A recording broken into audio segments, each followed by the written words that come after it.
todos, a todas, mais uma vez com alegria saudamos com a graça e a paz de Jesus Cristo, nosso Senhor e Salvador. Esse é o mês em que o nome de Jesus fica em evidência e esperamos que pelas boas razões. Não sou daqueles que acham que não há sentido algum em toda essa dimensão que acaba tomando o Natal. Penso que ao contrário, embora seja verdade que o sentido, como nós entendemos assim, fique perdido, é uma excelente oportunidade para nós, partindo dessa realidade, buscarmos transformar essa realidade. Vou dar um exemplo. O ano passado, nessa época, uma pessoa aqui da igreja distribuiu um bom dia amigo a um empresário, cliente dele. Todo mundo recebe, é Natal, os sentimentos estão propícios para isso. E a partir daí, ele começou a convidar os empregados para ter um momento de leitura do bom dia daquele dia. E aos poucos, houve uma adesão de 100% dos funcionários daquela empresa. E hoje todos se reúnem em um certo momento do dia para ler o bom dia, a meditação daquele dia. Uma iniciativa simples que nem sequer ele imaginava que pudesse ter esse efeito de um exemplar só. Esse ano, então, já vai fazer um pouco diferente. Então, acho que podemos usar esse Feliz Natal para um, para outro, vamos dizer assim, o espírito de Natal, o Papai Noel, todo esse movimento em torno do Natal, com objetivos distintos daqueles que achamos serem os melhores objetivos, e transformar esses momentos em bons momentos, em oportunidades da afirmação da centralidade de Jesus nas nossas vidas. Vamos fazer isso. Na página primeira, na capa do nosso boletim, eu menciono algumas possibilidades que eu chamei de um programa de Natal, um programa de vida neste Natal. E eu, no segundo ponto, eu só coloco o seguinte: pense naquilo que você vai dar, não naquilo que você vai receber. A gente sempre pensa, o que eu vou ganhar nesse Natal, né? Que presente você quer ganhar, né? Que presente você quer ganhar de Natal, né? E o que você vai dar de Natal? Você quer uma quê? Uma Barbie?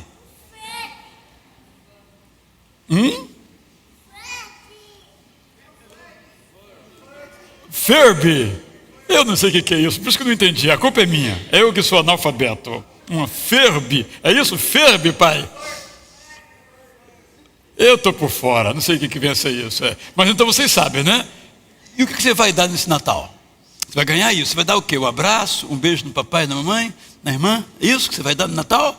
O que você vai dar no Natal? Tem que dar, não é só receber no Natal, certo? É isso que eu estou falando, tem que dar também. Abraço gostoso, tá bom? Por exemplo, um sorriso, não é isso?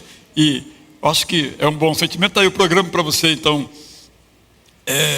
ver o que se aplica à sua vida. Se você faz isso, fazer melhor. E se não faz, organizar-se para então fazer, seja no âmbito familiar, seja fora da sua família. Hoje nós vamos ter os nossos cultos. Contamos aqui no primeiro e segundo culto com o nosso conjunto de flautas. Obrigado a todos. Vamos ter também 2 solistas. No culto das 5h30 nós vamos cantar só a congregação, e no culto das 7h30 vamos ter aqui a nossa orquestra. No culto das 5h30 eu vou me deter especificamente na dimensão daquilo que nós queremos mudar na nossa vida. A época é propícia. O que é que nós queremos mudar?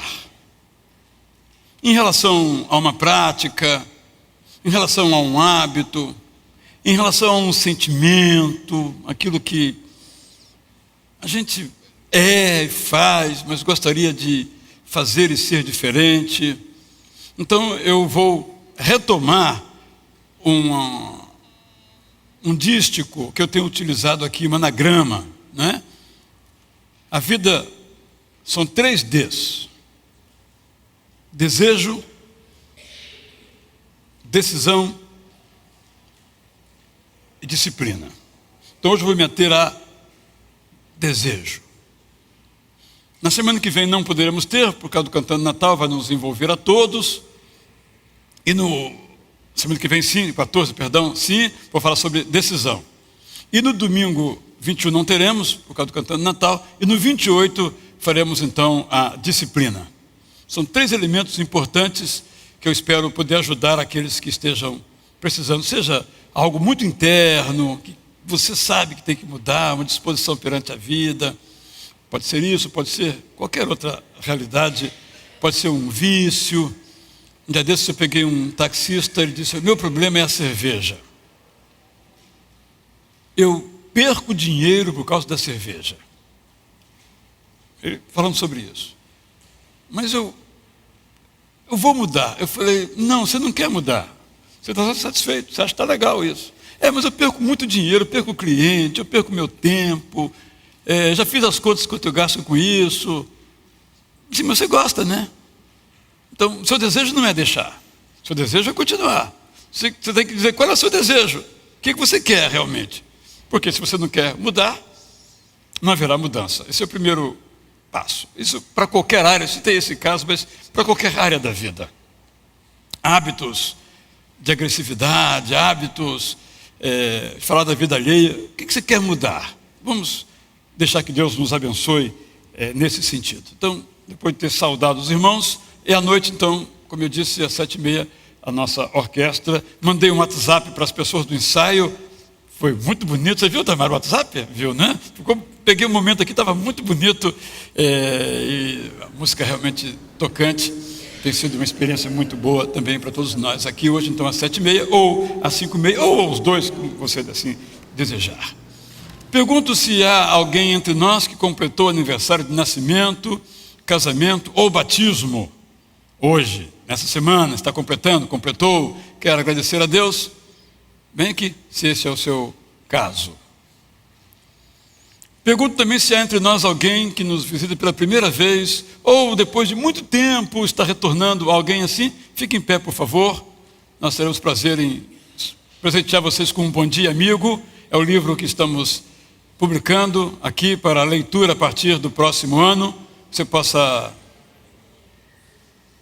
Esse é o nosso livrinho, acompanhar você ao longo da sua vida, da sua caminhada. Muito obrigado por suas presenças aqui, todos. Vamos então ficar em pé, oferecer o nosso culto ao Senhor nosso Deus. Convidar o irmão Clístenes para vir aqui fazer esta oração, orando aqui pela nossa equipe de flautistas, não é? Pelos solistas, pelo pregador, pela vida de cada um, aqueles que estão nas suas casas, pela internet, que seja para todos nós uma experiência muito agradável nesta manhã. Oremos então.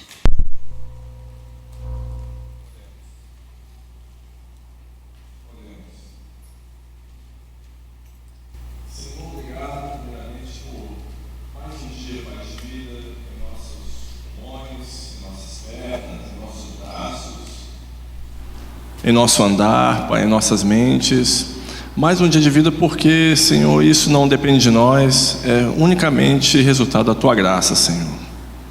Graça essa que se manifesta, Pai, de diversas formas. Uma delas é o dom da vida, Pai. Obrigado por ele, Senhor. E nesse momento, Pai, separando esse momento de nossa vida aqui pela manhã, queremos rogar mais uma vez a Tua bênção, a Tua presença para conosco, para com o pregador que nesta manhã vem trazer uma mensagem aos nossos corações, aos nossos espíritos, para com os instrumentistas que estão aqui à frente, Pai, trazendo uma música que venha nos elevar para mais perto de Ti, e também, Pai, rogamos a Tua graça para com nossos corações, Pai, nos dispondo, Pai, nossas mentes e corações, para aprendermos, cada um conforme a sua necessidade, Pai, Amém, que tens para nós nessa manhã, Senhor. Amém. Abençoa aqueles que já estão aqui, aqueles que estão em deslocamento, aqueles que nos assistem pela internet, Senhor. E aqueles outros que tu sabes as razões, não puderam estar aqui, mas abençoa-os também, Pai, onde quer que estejam, Pai. No mais, conduza-nos, Pai, para mais perto de Ti, não só hoje, mas em cada dia de nossas vidas, Senhor. E te pedimos em nome de Jesus. Amém, Senhor. Amém. Todos podem se assentar.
Eu lhes convido a ficarem, por favor, em pé.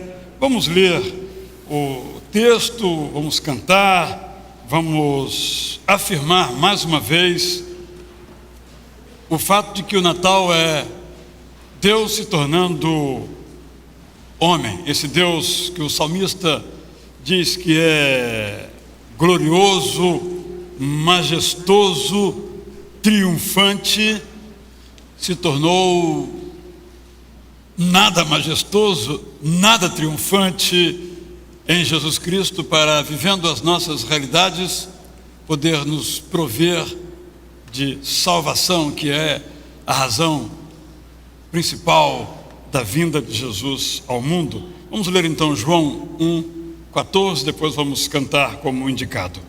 Todos juntos? E o Verbo se fez carne e habitou entre nós, e vimos a sua glória como a glória do unigênito do Pai, cheio de graça e de verdade.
Juntos ainda leamos também Lucas 2, 8 a 10.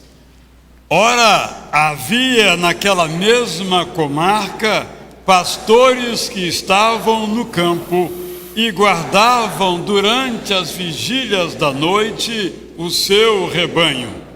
E eis que o anjo do Senhor veio sobre eles, e a glória do Senhor os cercou de resplendor, e tiveram grande temor.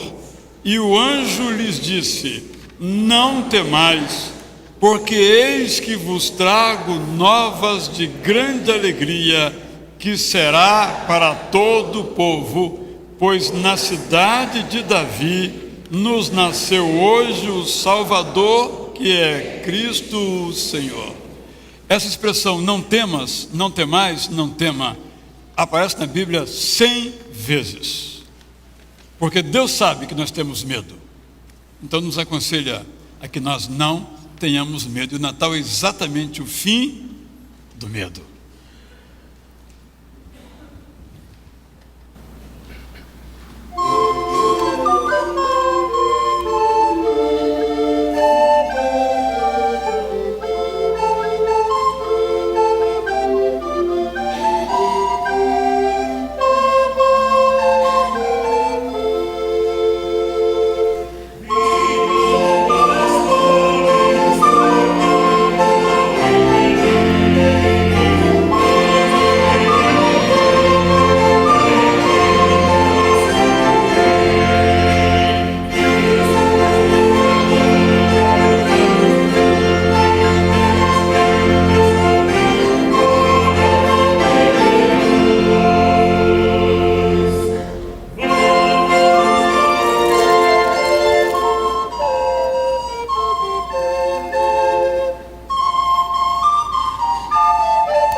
No Natal, alguns comentam às vezes assim: a gente sempre canta as mesmas músicas.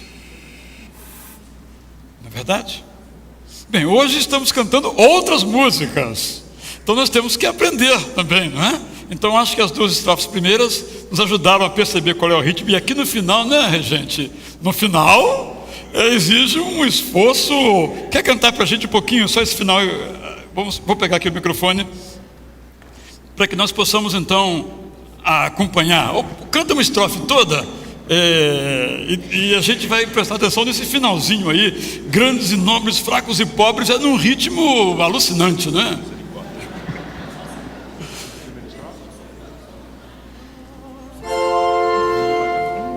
Vinde, pastores, correndo a Belém. Veio o menino, gentil, nosso bem. Cristo Senhor, hoje nascido, que tem escolhido, ó, não temais. Ainda está difícil, viu? Ainda está difícil, mas a gente vai cantando e vai se tornando cada vez aí melhor. Então agora vamos aqui com o nosso grupo, o nosso regente, desde o começo. Talvez fosse bom você usar também o microfone, talvez esse daqui, não é? Que para não atrapalhar a sua regência. Vamos então agora, vinde, ó pastores também, anjos somos todos nós.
Vamos ler agora parte do livro de Hebreus, logo no começo, e vamos fazer o seguinte: eu vou ler o havendo Deus até pelos profetas. A partir do a nós, os irmãos, e depois como está indicado. Está claro? Havendo Deus antigamente falado muitas vezes e de muitas maneiras aos pais pelos profetas,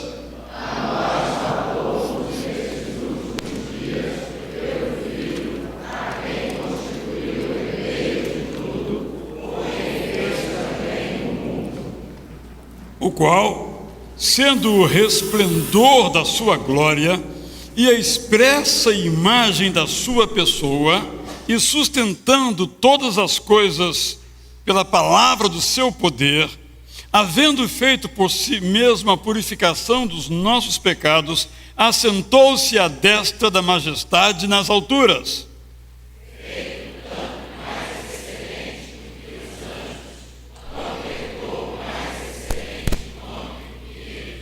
Todos podem se assentar, por favor.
nós vamos ter esse instante que para alguns aqui vai ser a última contribuição do ano, né? Alguns vão dar hoje o seu dízimo de dezembro e vai ser o último dízimo de 2014. Depois, dízimo só em 2015. A menos que surjam novas oportunidades, novas situações, novas receitas. Penso que é um tempo de a gente pensar no ano que vem, né? Como é que a gente olha para essa nossa última contribuição, quem for o caso aqui da última, para o ano que está terminando. Eu tenho certeza que cada um de nós aqui tem o desejo de ter a disciplina do dízimo. O desejo, acho que 100% tem. A disciplina, talvez aí alguns de nós tenhamos dificuldade. Quando a gente observa, o mês já acabou. E não exercitou o desejo. Pense um pouco nesse assunto para este ano, para o ano que vem. Faça uma reavaliação de como foi o seu ano em relação a isto. Você ainda tem como se acertar, consertar. O ano está em vigor. Você ainda pode fazê-lo. Participar como parceiro, como parceira de Deus na obra da evangelização é notável. É notável. E a igreja, no caso específico aqui da nossa igreja, que somos parte da Convenção Batista Brasileira, tem esta visão. A visão de que o dízimo é um prazer, é também um dever, no sentido de que esses recursos serão somados a outras igrejas, algumas com mais, outras com menos, dependendo do seu número de membros. Esse pouquinho de uma igreja que vem de uma pessoa, vai se somando a outras e vai permitindo esse somatório que nós alcancemos muito mais pessoas com o Evangelho de Jesus Cristo. Há muito a ser feito. Muito a ser feito. Isso se faz com as nossas vidas. Mas também se faz com as vidas de outras pessoas, que tendo ido, ouvindo, dependendo de onde atuam, precisam desses recursos para poderem fazer as coisas com dedicação. Esse é um ponto importante para entendermos. Essa igreja, por exemplo, para que ela esteja aberta hoje, o ar esteja ligado, as luzes estejam acesas, tudo possa contribuir para receber cada irmão, cada irmã aqui, isso é fruto dessa disciplina de alguns que tendo o desejo de contribuir, disciplina se contribuem. Eu não sei como é a sua história, a sua situação, mas o importante é que você coloque no seu coração o desejo de participar. Também quero tomar esse momento para falar um pouquinho daqueles que estão conosco aqui, mas não completaram o seu pertencimento. Porque o pertencimento a uma igreja implica também num compromisso.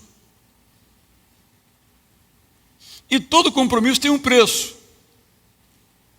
E não me refiro mais à questão do dízimo. Eu me refiro à filiação à igreja. Há aqui entre nós, nesse momento, algumas pessoas que estão conosco há muito tempo, ou há pouco tempo, e não tomaram ainda uma decisão de pertencerem. Como é que é esse pertencimento? Como membro. Por batismo. Crê em Jesus como Senhor e como Salvador da sua vida. Essa é a sua escolha, a sua decisão, o caminho da sua vida. Então ele diz: seja batizado. É a palavra de Jesus. Não é aqui da igreja, é a palavra de Jesus. Que todo aquele que crê seja batizado. Quando ele deu a grande comissão, Mateus 28, que todos os cristãos conhecem bem, vão por todo o mundo pregando o evangelho, ensinando a verdade, fazendo discípulos. E uma das cláusulas gerundiais dessa declaração imperativa é batizando as pessoas. É um imperativo. Nós, como igreja, não inventamos isso. Apenas colocamos em prática o ensino de Jesus. Todo aquele que crê, portanto, deve ser batizado. Em nosso caso, esse batismo é precedido de uma preparação. Por que uma preparação? É imprescindível a preparação? Não. Mas ela é algo prático. Porque quando vamos aderir a uma igreja, no caso, evangelho / uma igreja, temos que saber o que esse evangelho diz, o que a Bíblia diz, o que essa igreja crê. Então, essa preparação é para colocarmos aquilo que nós entendemos ser a mensagem do evangelho, para que todos que descem aquelas águas saibam por que estão fazendo. E se alguém perguntar por quê, diga: olha, eu me batizei por isso, por isso e por isso. Quando a gente é criança, a gente responde assim: porque sim. Porque sim não é a resposta. A gente às vezes não diz nossos filhinhos, nossos netos, porque sim não é a resposta. Então, por que eu me batizei? Porque sim, não é a resposta. Então, quero estimular você que tem seguido o caminho de Jesus, às vezes mais firmemente, às vezes menos firmemente, que você seja batizado, se não é ainda. Ou por transferência de uma outra igreja batista, você já está aqui, não está mais lá, então se torne membro aqui e venha nos ajudar a levar aqui a bandeira de Jesus Cristo, a fazer o farol de Jesus brilhar aqui no nosso bairro, a partir do nosso bairro. Quando o irmão de nossa igreja se muda para um bairro mais distante, eu digo: meu irmão, peça sua carta para lá. Mas o pastor está mandando embora. Eu falei: não, mas não é prático você morar em tal lugar e ser membro aqui. Se for prático, continue, mas se não for prático, começar a ser algo sacrificial, procure uma igreja. Se não encontrou, não se adaptou, ok. De igual modo, quem vem para cá, mora na Tijuca, para que ser membro em Nova Iguaçu? Ou vice-versa? A menos que tenha uma grande facilidade de acesso para lá e para cá. Mas a igreja não é só domingo. A igreja é participar dos pequenos grupos, sejam eles corais, instrumentais, sejam eles os nossos chamados grupos familiares. Porque ali podemos nos conhecer, entender a história de cada um, saber o seu nome, como chegou a Cristo, as suas dificuldades, os seus dramas, as suas alegrias, os seus projetos, os seus sonhos. É um pequeno, não é aqui todo mundo reunido, isso é impossível. Mal sabemos os nomes. Então, nesse contexto dos nomes, só vou terminar então a minha ponderação com relação à membresia. E a outra é por aclamação. Quando você foi batizado por imersão em outra igreja que batiza por imersão, você então quer se filiar à nossa igreja. Daqui a pouco teremos duas chegadas por esse molde, o molde da aclamação. Todo mundo aqui já conhece. Tudo que nós fazemos na igreja é público, é claro para todos. Sobre isso que a gente chama de comunhão. Não é uma boa palavra, mas comunhão. Há dois tipos de igreja. Aquelas são pequenas, 100, 150, no máximo 300 pessoas, em que é possível a gente saber o nome de cada um. É um jeito de ser igreja. Não é o nosso jeito. Nós somos 1.500. Nós somos 4 cultos. Não tem como saber o nome de todo mundo. Graças a Deus eu sei o nome de todos. Já começa a dar uma falhadinha, viu? Quero confessar aos irmãos, mas não conta para ninguém não. Mas eu sei o nome de todo mundo, nome e sobrenome. Eu tenho essa facilidade, tenho esse dom de Deus. Não é virtude minha, é dom de Deus. Não gravo mais nada data, mas nada. Mas nome de pessoa, eu gravo. Nome de pessoa, nome de escritor, título de livro, a editora, o ano, o tradutor, eu gravo tudo. Agora, outras coisas, não gravo. Mas isso eu gravo, é um dom que Deus me deu. Mas nem todos têm esse dom. E às vezes nem o interesse. Mas alguns têm o interesse. Então nós vamos fazer aqui, no dia 25, temos nosso culto de Natal, que é às 11 horas da manhã. Não temos nenhuma atividade, como os irmãos sabem, os que não sabem, fiquem sabendo agora, no dia 24. A maioria das igrejas faz isso no dia 24. Nós não fazemos, fazemos dia 25. Dia 24 é para as famílias se reunirem até a madrugada romper. No dia 25, então, temos nosso culto aqui às 11 horas. Mas alguém me deu uma ideia que eu achei interessante, é fazer um amigo oculto. Claro, não é para todo mundo. Se fosse todo mundo, não teria nem como, nenhum lugar para a gente se reunir. Não temos um lugar que caibamos todos. Esse amigo oculto vamos fazer virtualmente e presencialmente. Então, se você for estar aqui no culto do dia 25, se você vai viajar, boa viagem.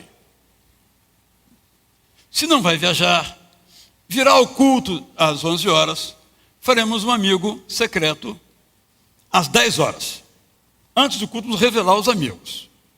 Por razão prática, temos que fazer isso primeiro virtualmente, pela internet. Então você pode se inscrever pela internet, como você pode entrar. Você, mas não tenho internet, mas eu quero participar. Não é problema, você me dá o seu nome bonitinho, com o telefone, escreve tudo no papel direitinho, que eu vou perder.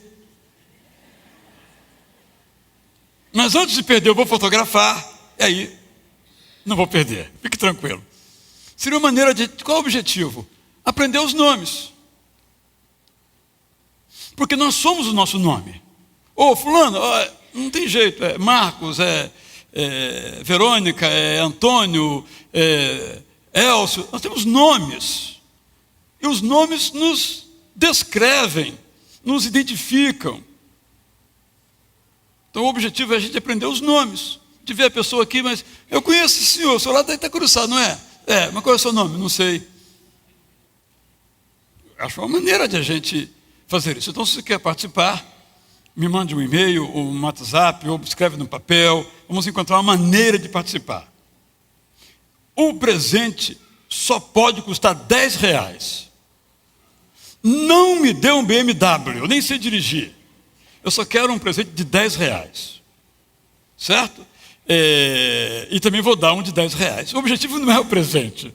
É a gente aprender o nome, a gente se abraçar um pouquinho no dia 25, às 10 horas da manhã. Não vou poder participar, não vou estar presente, mas quero participar. Não, é só para quem vai estar presente. É face a face, rosto a rosto. Talvez 50, 100 pessoas. Tá bom, mas vamos conhecer 50, 100 pessoas. Não conhecemos ninguém.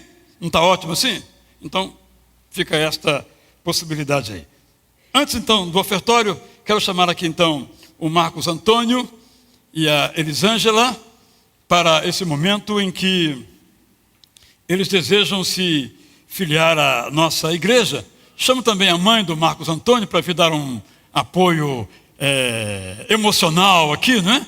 Porque ela é também responsável, nós já recebemos como membro. Agora, então, o seu filho e a sua nora são da Assembleia de Deus do Estácio, querem ser membros da nossa igreja. Conversamos longamente sobre as questões doutrinárias e os irmãos sabem que nem sempre as questões doutrinárias são evidentes para os seus membros. Eu espero que todos aqui saibam, conheçam bem profundamente as linhas mestras das suas doutrinas. Isso é muito importante para sabermos onde nós estamos. Então, conversei aqui com um casal, tinha outra pessoa presente, não ouviu, não sei se ouviu, mas tinha outra pessoa presente, não é membro ainda, ninguém é membro porque nasceu na igreja, é uma decisão, é uma escolha, né? E eles querem então, por aclamação, ser membros de nossa igreja. Os que são favoráveis, levantem então as suas mãos, muito obrigado. Contrários? Então foi 100%, adesão total, completa, absoluta, sem nenhuma dúvida. Vou pedir aqui ao casal Mário e Mirtes para vir dar um abraço aqui de boas-vindas em nome da nossa igreja a vocês.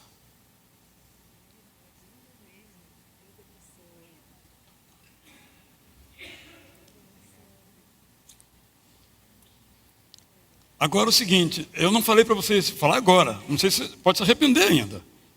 O pastor aqui da igreja anterior a mim, anterior, Elcio Lessa, tinha a seguinte frase: uma vez itacurucense, sempre itacurucense. Então, é isso que vocês assinaram hoje. Quando botou o nominho lá, assinou lá, estava dizendo isso. Então, bem-vindos também mais uma vez. Os três são muito bem-vindos. Pode se sentar então. Agora então, se você trouxe o seu dízimo, a sua oferta, pela primeira vez no ano não importa, ou pela última vez no ano não importa, pela segunda, terceira vez não importa. Se você hoje veio preparado, você então pode trazer a sua contribuição e colocar aqui das salvas que estão preparadas para vocês. Em seguida, o pastor Marcos Lima dará prosseguimento à direção deste culto.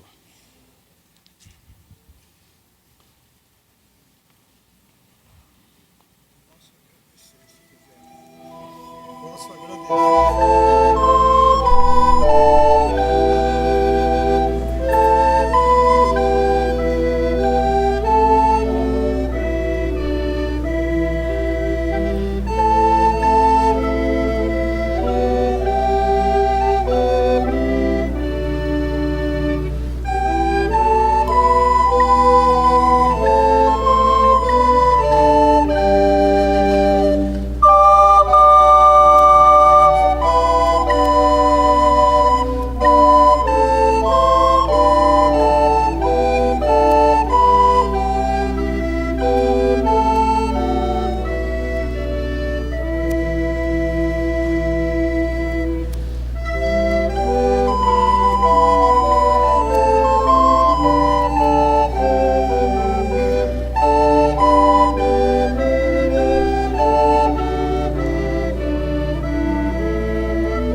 Antes de agradecermos, o irmão Paulo gostaria de dar uma palavra, não é isso, Paulo?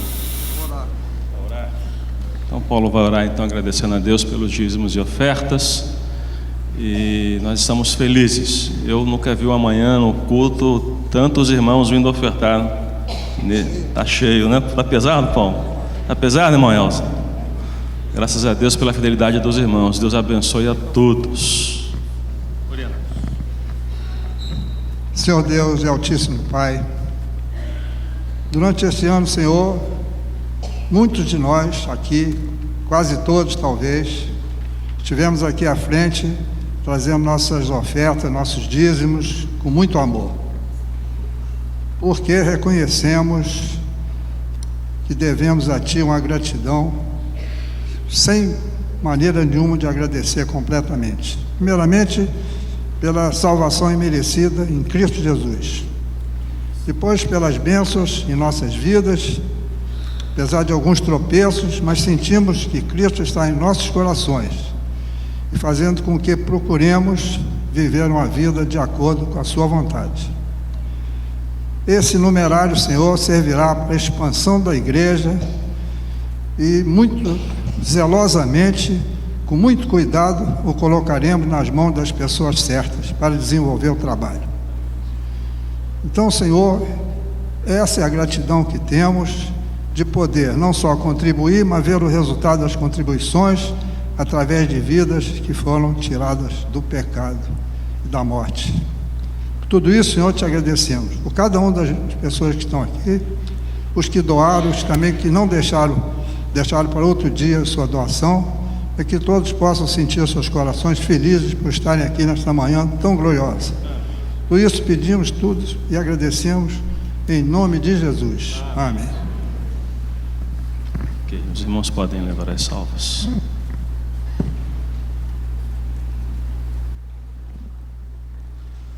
Este é um tempo agora de intercessão, que também é um tempo muito especial, onde nós depositamos no altar do Senhor aquilo que tem deixado muitos de nós preocupados, tensos, por nós mesmos, muitas vezes por familiares próximos, por amigos.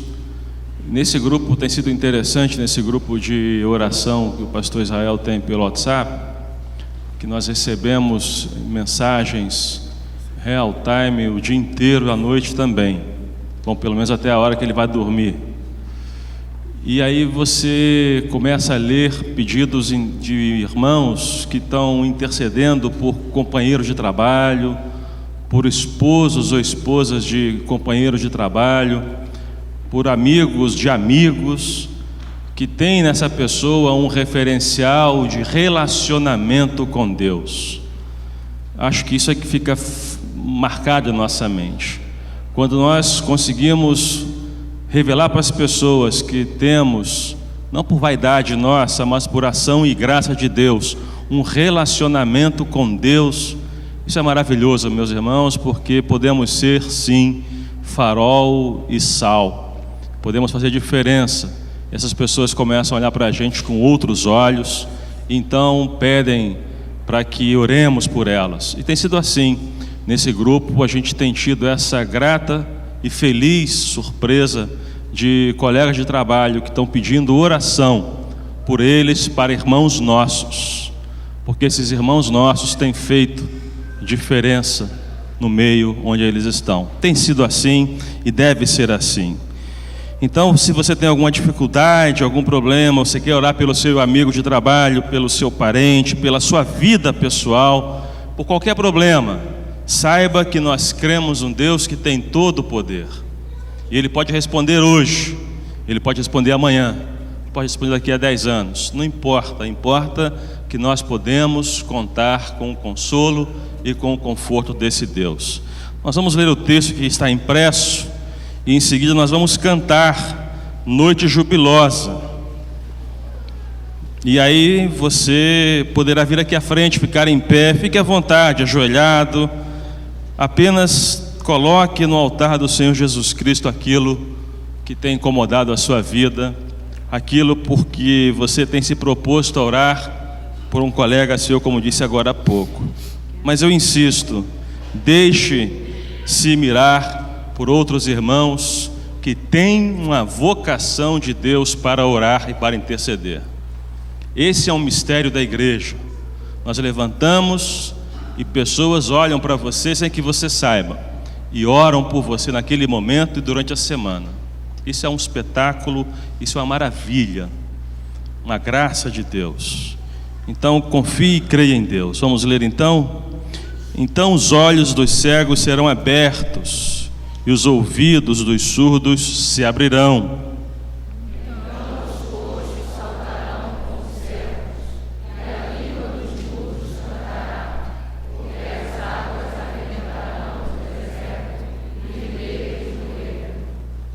Tu, anunciador de boas novas a Sião, sobe o monte alto.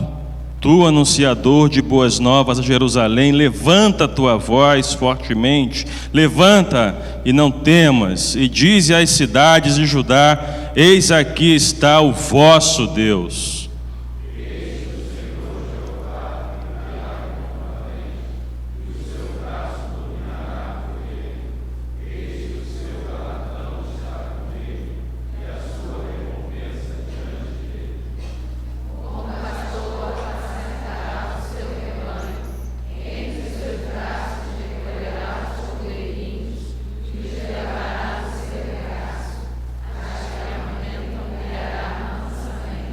Vinde a mim, todos os que estáis cansados e oprimidos, e eu vos aliviarei.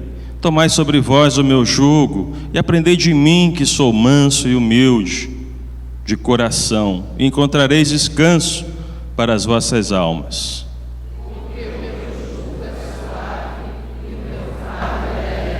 Cantemos, irmãos, e ponha-se nos braços de Deus.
Senhor Jesus, te louvamos porque aqui estamos, com corações abertos, Senhor, para ouvir a Tua voz e, acima de tudo, Senhor, para pedir que o Senhor interceda em nossas histórias.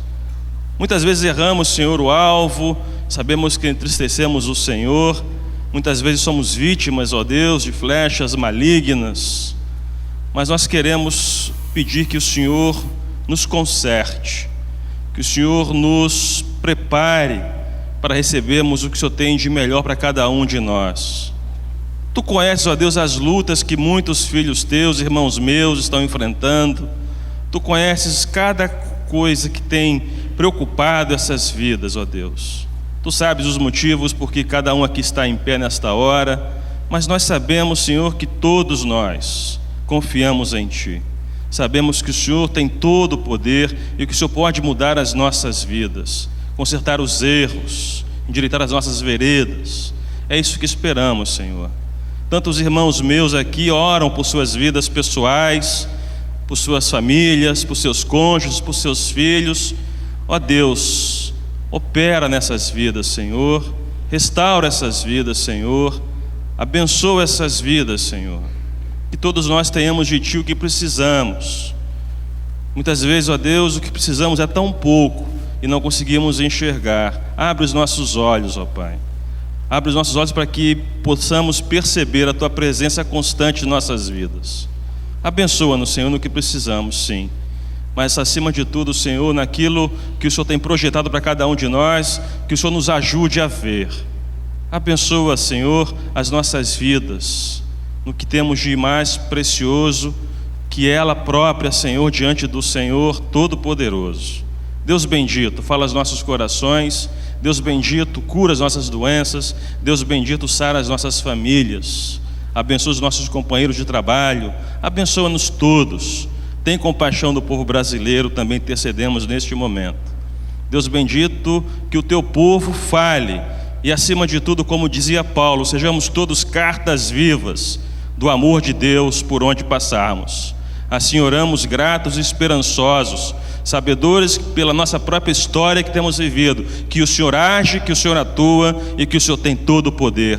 Fazemos isso em nome de Jesus. Amém. Podem sentar.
Mas uma pergunta a você, com o desejo que você a responda no íntimo do seu ser. Penso que essa pergunta é a mais importante pergunta que cada um que crê em Jesus como Senhor e Salvador deve se fazer a si mesmo, a si mesma. Ela vem da leitura de João, capítulo 10. Evangelho de João, capítulo 10. Vamos ler apenas os versículos iniciais, do 1º ao 6º versículo. Temos Bíblias nos bancos à sua frente. Você pode utilizá-las. Pode então me acompanhar na sua Bíblia ou apenas a minha leitura. João 10. Jesus disse: eu afirmo a vocês que isso é verdade. Quem não entra no curral das ovelhas pela porta, mas pula o muro, é um ladrão e bandido. Mas quem entra pela porta é o pastor do rebanho. O porteiro abre a porta para ele. As ovelhas reconhecem a sua voz quando ele as chama pelo nome e ele as leva para fora do curral. Quando todas estão do lado de fora, ele vai na frente delas, e elas o seguem porque conhecem a voz dele. De jeito nenhum seguirão um estranho, pelo contrário, elas fugirão, pois não conhecem a voz de estranhos. Jesus fez essa comparação, mas ninguém entendeu o que ele queria dizer. O texto, a gente sabe, prossegue, ele afirma que é o bom pastor, sabemos muito bem disso. Mas esses 6 versículos iniciais, então, nos sugerem a pergunta que eu disse que ia formular, que é a seguinte: quem pastoreia você? Jesus ou um estranho? A resposta imediata é a seguinte: claro que é Jesus. Então eu acrescento: tem certeza? Eu vou mais além. Apenas Jesus, ou uma parte, Jesus pastoreia, outra parte, um estranho pastoreia. Jesus me pastoreia das questões ligadas à fé e à igreja. Mas outras pessoas me pastoreiam em outras questões ligadas aos negócios, ao trabalho, aos relacionamentos. Então a pergunta é: quem é que pastoreia você? Ou é Jesus, ou é um estranho. Não temos como dividir esta área, Jesus me pastoreia. Aquela área, outra, um estranho me pastoreia. Porque são incompatíveis. Porque o estranho, diz Jesus, vem para roubar, matar e destruir. Mas Jesus veio para dar vida e vida abundante. Então, Jesus coloca as coisas muito claramente. Por isso ele tem um estranho versículo em que ele diz que eu não vim trazer a paz, eu vim trazer a espada. E alguns que só leem aquele versículo ficam confusos. Como Jesus não é da paz, não tem aquele hino que a Tamara gosta tanto, né? A começar em mim, haja paz na terra, não é? Ele veio trazer a espada no sentido que ele veio trazer uma decisão. Porque se a ovelha está no rebanho,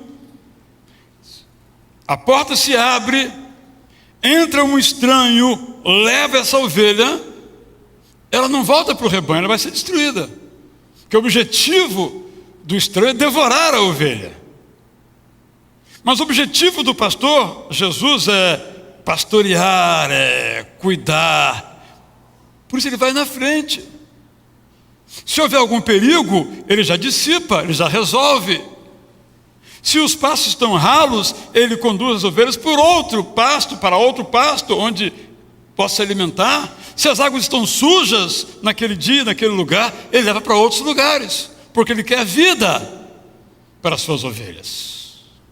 Por isso eu quero só repetir a pergunta mais uma vez: quem pastoreia você? Porque pastor, portanto, é quem nos pastoreia.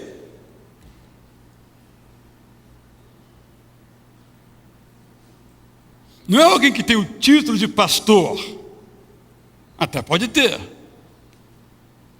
mas é quem nos pastoreia. Nós estamos cercados por pastores verdadeiros e falsos pastores. Falsos pastores, por exemplo, são aqueles em que o pastoreio resulta em benefício para si. O falso pastor é aquele que, para ter o benefício para si, não vê métodos, não visando o bem do seu rebanho, mas o seu próprio bem. O falso pastor é movido por interesses, e quaisquer estratégias que vão contribuir para que esses interesses sejam atendidos, esse falso pastor vai fazer, para ficarmos numa certa área. Há muitas pessoas, os irmãos sabem disso, as irmãs sabem disso, que têm horror aos evangélicos, aí coloca evangélicos também ao evangelho, por causa de pastores que na verdade não pastoreiam. São, na imagem de Jesus, são lobos devoradores.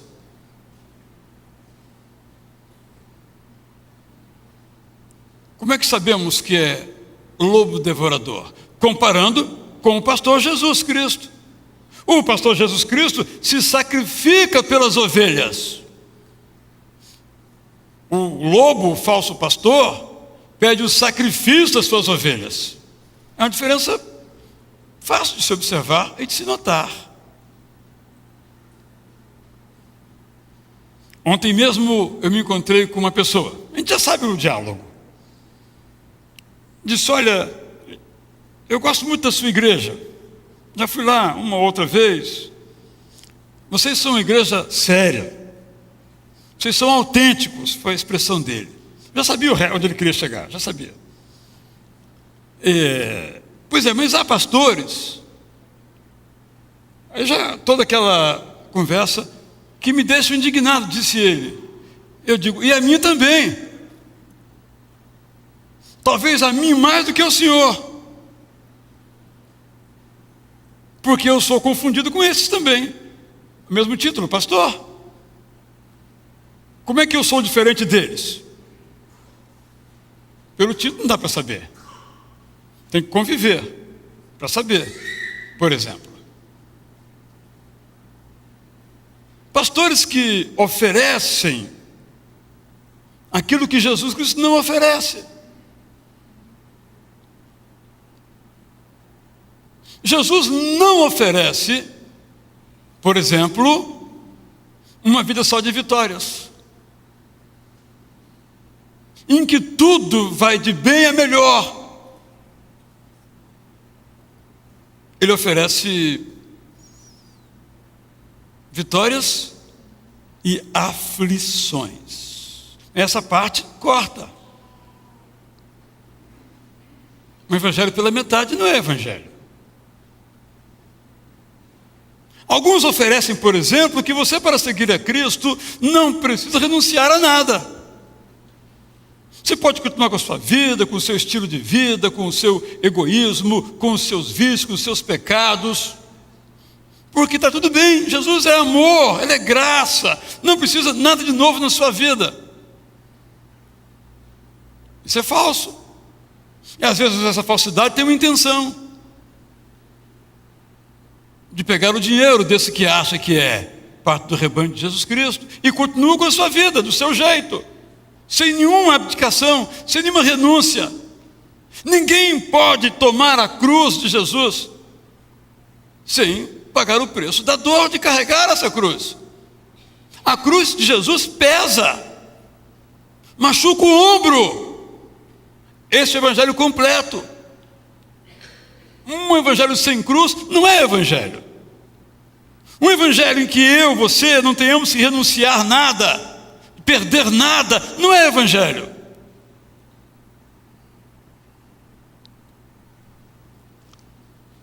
Mas tudo parece ser evangelho. Um versículo aqui, outro versículo ali, e as coisas parecem se encaixar. E o rebanho não conhece a palavra de Deus, não conhece os evangelhos todos, nunca leu a Bíblia toda. E essas palavras acabam sendo palavras de Deus, quando não são. Então a pergunta de novo é: quem pastoreia você? Se formos para uma outra área, nós temos pastores fortes sobre as nossas vidas. Vou dar um exemplo: o temperamento. O nosso temperamento nos pastoreia. O que eu faço com o meu temperamento? Digamos que o meu temperamento seja bom, ótimo. Há pessoas de bom temperamento. Gustavo Pires é de bom temperamento. Não briga com ninguém, né, Gustavo?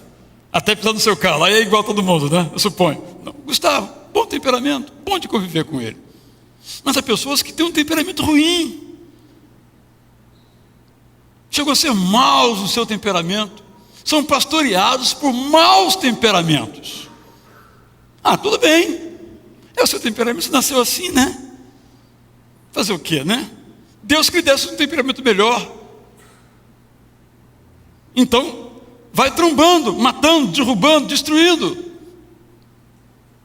Não, eu não posso ser pastoreado pelo meu temperamento. Ele vai fazer uma força contundente sobre a minha vida, sobre o meu jeito de ser. Mas eu preciso ser pastoreado pelo Espírito Santo de Deus, não pelo meu temperamento, seja qual for.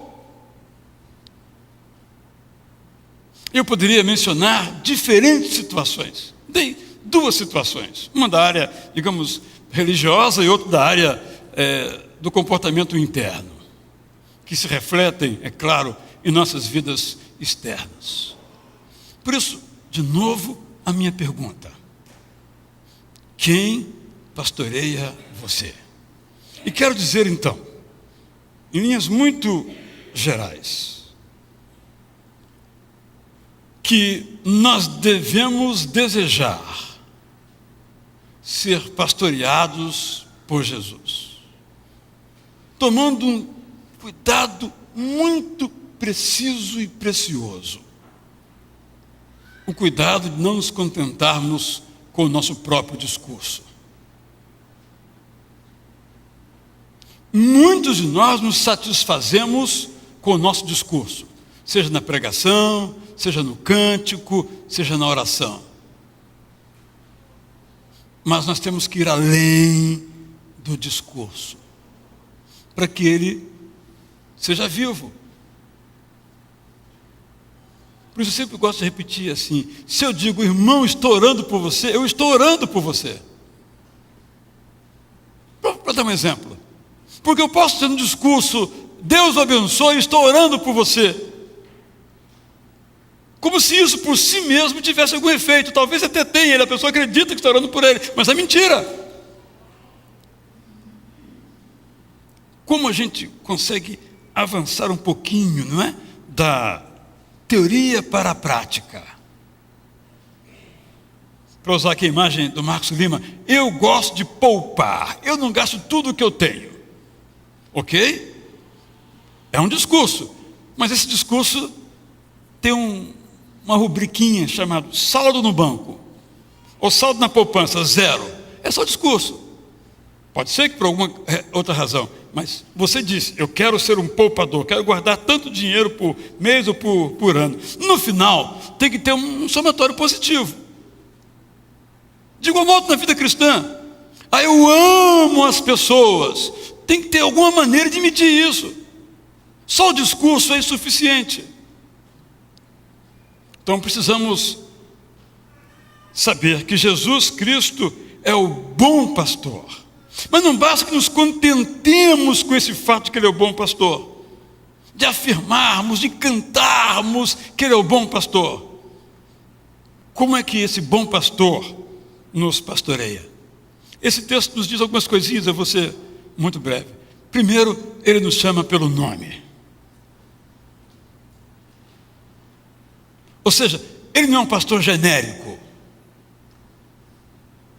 Uma vez eu ouvi uma crítica a um pastor que no sermão disse assim: eu amo a todos vocês, no estádio. Eu amo a todos vocês. E a pessoa diz: como vai amar a todas as pessoas? Não temos como amar a todas as pessoas. No prático, no discurso sim, mas no prático. Por isso é bonito saber que Jesus me trata pelo meu nome. Quer dizer, Ele tem comigo um relacionamento. Ele me pastoreia porque sabe quais são as minhas dificuldades e as minhas necessidades, quais são as minhas tentações, as minhas fragilidades, as minhas forças, as minhas debilidades, as minhas carências. Não é um discurso genérico, feito por gestores de marketing. Nada contra quem trabalha com marketing, para ficar bem claro. Mas é algo de fato pessoal. Não é um estudo de mercado para ver o que vai agradar mais. É um relacionamento pessoal. Ele nos chama pelos nossos nomes. E nós podemos reconhecer quando Ele está nos chamando.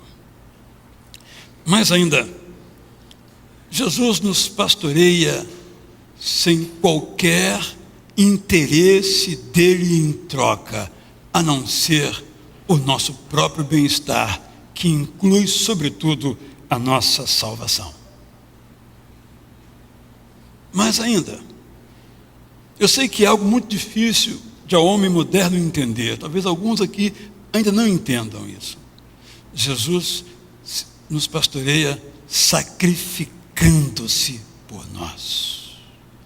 Todo pastor sacrifica-se por suas ovelhas. Mas Jesus se sacrifica ao ponto que nenhum outro pastor pode fazer, de dar a sua própria vida em resgate, para o bem, para a redenção, para a salvação das suas ovelhas.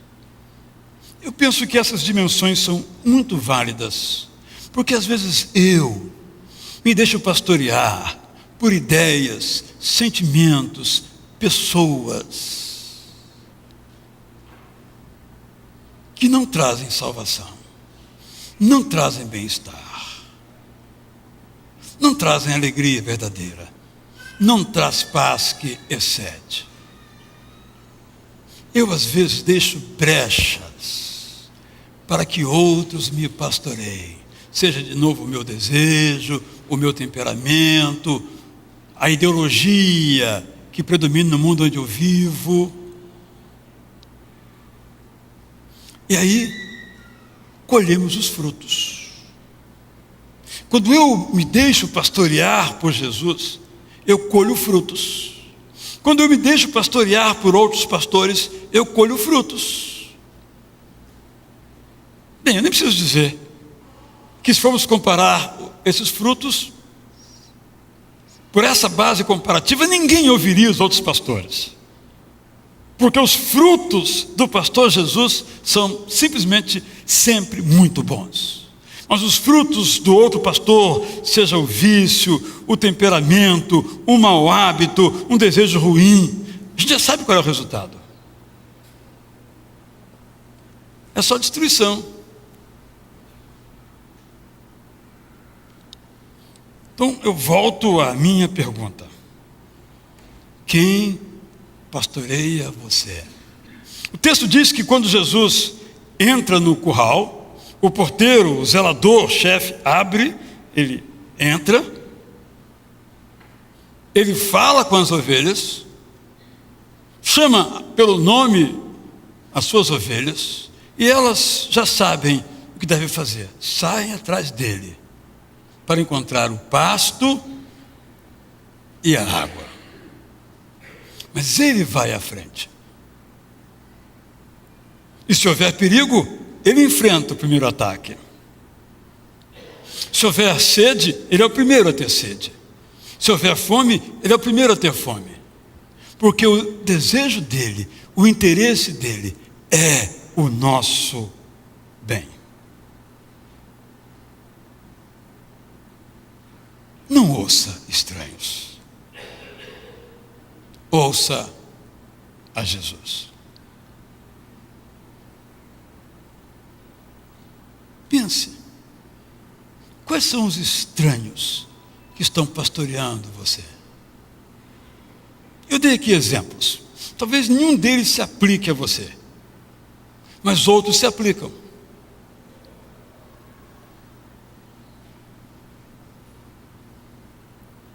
Imagine-se então como parte de um rebanho num curral.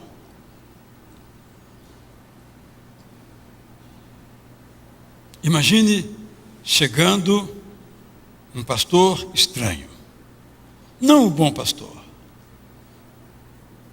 quem sabe com vozes melosas, oferecendo mundos e fundos, mas não a verdade do Evangelho. As técnicas que os falsos pastores usam são quase que irrecusáveis. Eles vão lá naquele pontinho de nossa carência. Não vão satisfazê-la. É mentira. É só para pegar nossa adesão. Vamos de novo comparar quando chega Jesus Cristo. Mesmo modo, a porta se abre. Ele vem para nos pastorear. Ele vem para nos conduzir a águas boas, a alimento bom, saudável. Não dá para hoje ser pastoreado por Jesus e amanhã pelo estranho. A nossa mente fica confusa. E ao final, nós acabaremos ouvindo mais o pastor falso, porque ele sabe como comprar a nossa adesão.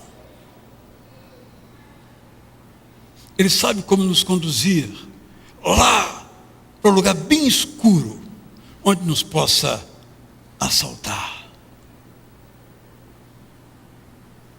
No início, praças e ruas bonitas, chafarizes cheios de águas geladas e minerais. Depois, restaurantes com as melhores comidas, passeios maravilhosos. Depois vai levando, até chegar àquele ponto escuro, não tem ninguém para nos assaltar. Claro que é uma imagem. Jesus não, ele nos leva, se for por vales ele leva, por montanhas ele leva, mas sempre conosco. E se vier um leão para atacar o rebanho, o bandido foge, mas Jesus o enfrenta. É o leão da tribo de Judá. Quem nos pastoreia? Ouvimos no início desse culto, por isso eu preguei essa mensagem hoje, sobre os pastores. Aqueles pastores que tinham a incumbência de pastorear aqueles rebanhos em Belém. E vimos como eles ouviram a declaração dos anjos, foi a música que nós cantamos aqui entre uma segunda música. E como eles foram apressadamente até Belém, como lemos em Lucas, para ouvir Jesus. Posso dizer então que a partir daquele momento, aqueles pastores passaram a ser pastoreados por Jesus.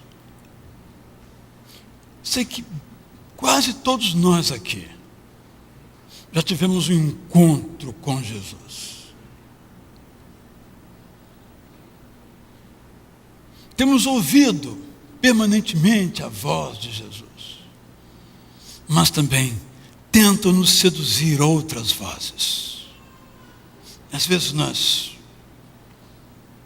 falhamos. Como eu disse, a sedução, a técnica é perfeita, mas o objetivo é a nossa destruição. Só um exemplo, não é o ponto em questão. Como não beber cerveja, se a técnica da propaganda é perfeita, quase que sem palavras? Mas quem bebe cerveja, segundo os anúncios, é jovem e feliz. Quem bebe cerveja tem namorados e namoradas, não só uma, mais de uma. Como se isso fosse bom, né? Mas é como está apresentado. Quem bebe cerveja não fica triste, gente. Quem bebe cerveja não tem depressão. Quem bebe cerveja é só alegria. Quem que não quer isso? Todo mundo quer. A técnica é tão perfeita que está matando milhares de pessoas em todas as cidades do nosso país. Estamos sendo destruídos pela cerveja. Estou simplificando as coisas, eu sei. Porque a técnica é boa, a propaganda é boa. Como não ceder? Como não ceder ao evangelho que diz, olha, só vitória, só triunfo? Quem é que vai querer um evangelho que diz, tome a sua cruz? Não tereis aflições? Que evangelho é esse? Não quero. Eu quero aquele que é só vitória. É aquele que quando eu dou um dízimo, eu dou R$10, recebo 100. É isso que eu quero. Mas não é o evangelho. É outro evangelho, não o de Jesus. Porque o de Jesus só visa o nosso bem. E a partir de nós o bem dos outros. Mas o outro evangelho só visa o bem de quem o vende, de quem o anuncia, seja no plano religioso ou não. Por isso, eu vou repetir a pergunta e terminar. Quem pastoreia você? Eu sei que o desejo do seu coração é ser pastoreado por Jesus. Você sabe que é água boa, é comida boa, é descanso. Mas são tão sedutores os outros discursos, os outros evangelhos, as outras mensagens, às vezes tão aparentemente bíblicas, que passamos a dar ouvidos e esquecendo a voz de Jesus. Não ouça estranhos. Ouça a voz de Jesus. E a voz de Jesus está nos evangelhos. Se você nunca leu todos os evangelhos, Mateus, Marcos, Lucas e João, vamos começar agora no dia 4 de janeiro, a leitura de toda a Bíblia. Mas se você quiser, você pode começar hoje e ler todos os evangelhos, até o dia 3. Leia os evangelhos. Você vai ouvir ali a voz de Jesus. E quem ouve a voz de Jesus é pastoreado por Jesus. Qual é o seu desejo? Eu vou orar agora. Vou colocar o meu desejo. Ser pastoreado por Jesus. Não é uma coisa que eu fui pastoreado, eu sou pastoreado, eu preciso ser pastoreado, é o dia todo, todos os dias. Porque as outras vozes estão aqui também o dia todo, todos os dias. Eu tenho que blindar os meus ouvidos com a voz de Jesus, para não escutar as outras vozes. Eu vou então agora orar. Senhor,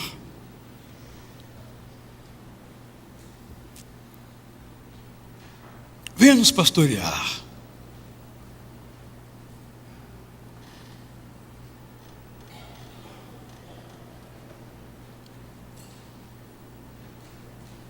Venha me pastorear, Senhor.